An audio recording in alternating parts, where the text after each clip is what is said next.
Despite what all the 15-second clips might lead you to believe, Smiling Friends is the kind of show that works in context better than out. Don't get me wrong, I love Adult Swim, but on paper this show could embody some of the worst traits the block is associated with. Excessive violence, hyperactive pacing, and lots of yelling. Hell, most of the establishing shots are screaming at you. But even with all of this, Smiling Friends really works. It pushes boundaries without feeling too out there. It feels accessible to most normal people. Like, I guess out of every Adult Swim show, this one might have the highest grandma approval. Whatever that means. So Smiling Friends is this really funny and entertaining show, but before I begin, y'all need to calm the fuck down a little bit, okay? Keep in mind that what I'm about to read you is a single sentence, okay? Smiling Friends is a testament to the creative landscape of what personal content creation can lead to, and how it focuses on artist-to-consumer interactions that allow the creators of animation or anything of the sort to be more grounded and appreciative of their craft and their impact on it. It's not fucking Casablanca. Okay, chill out. But I prefer this than the alternative, which is Smiling Friends is an incredibly disappointing animated show. A more apt title would be Smiling Ends, as the abundant tropes and ham-fisted references serve only to make me frown.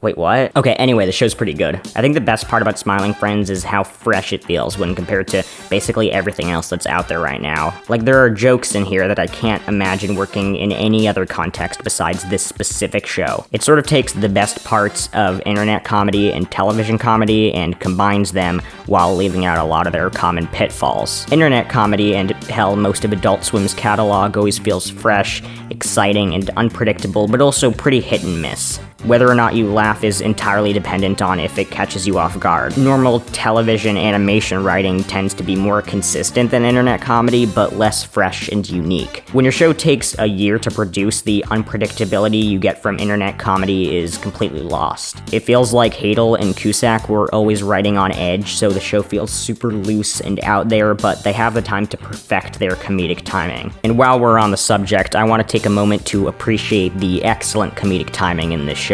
Like, watch this scene. Oh, don't cry, Mr. Ketchup. We'll solve this mystery soon. Thank you, Pim. All right, I'm not screwing around here. Now look what happens when I take a few frames out. Don't cry, Mr. Ketchup. We'll solve this mystery soon. Thank you, Pim. All right, I'm not screwing around here. And look what happens when I hold the pauses a little bit more. We'll solve this mystery soon. Thank you, Pim. All right, I'm not screwing around here. While the other two may have made you laugh a little bit, the show knows just when to place a camera angle. And none of you are leaving until we solve this. You didn't need to raise your voice, man.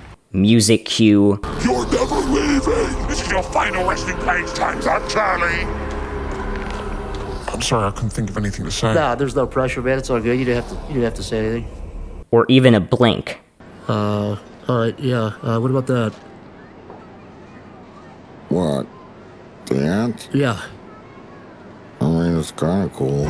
Even the scenes that are supposed to be boring go on just long enough that you'll laugh, but they cut right before you actually get bored. Similarly to Rick and Morty, most of the characters are voiced by the creator of the show, and you can really tell, but at a certain point it becomes a charm and less of an annoyance. The delivery is very loose, but it cuts to the chase. The creators have said how their naturalistic dialogue is directly inspired by something like Dr. Katz, but it feels like their own. You can tell that the creators and team behind the show really wanted to make it, and that's something that we should probably be cherishing right now. The premise is super strong. Like most of the great shows out there, its gimmick of a workplace comedy about making people smile is open enough to let the creators experiment, but specific enough that any given episode won't go too off the rails. Another common problem with internet animation. But it also helps the show feel a lot more watchable. I mean, they actually do make someone smile in every episode, even if it's in a dark and twisted way. That makes the show feel less mean-spirited than it might otherwise.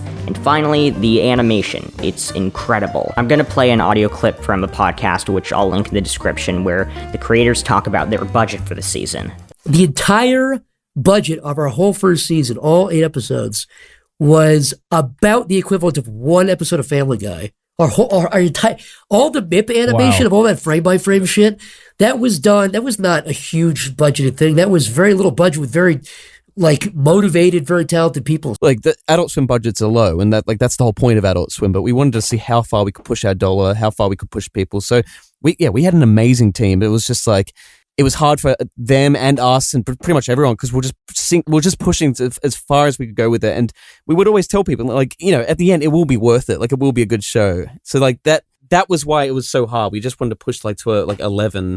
Like, look at episode 8 of the show. You could tell how much they were pushing their budget with this one, and it paid off. There are so many cool backgrounds and character designs, and the stop-motion Satan looks great. I mean, compare this to Disenchantment, a show with a drastically higher budget than this that had this whole ambitious MC Escher-like trip through hell. The background designs in there look amazing, but contrast with the hyper-complex yet cartoony character models makes the action look really stiff. But this beautiful Winter Wonderland-esque version of hell feels so much more distinct and iconic, even if it was made in Flash. I can't recommend this show enough. The episodes are really short, so it takes less than 90 minutes to watch the whole thing. It creates an experience that's unique and hard to put into words. So, yeah, I guess that's how the high command took my daddy from me. Okay, bye.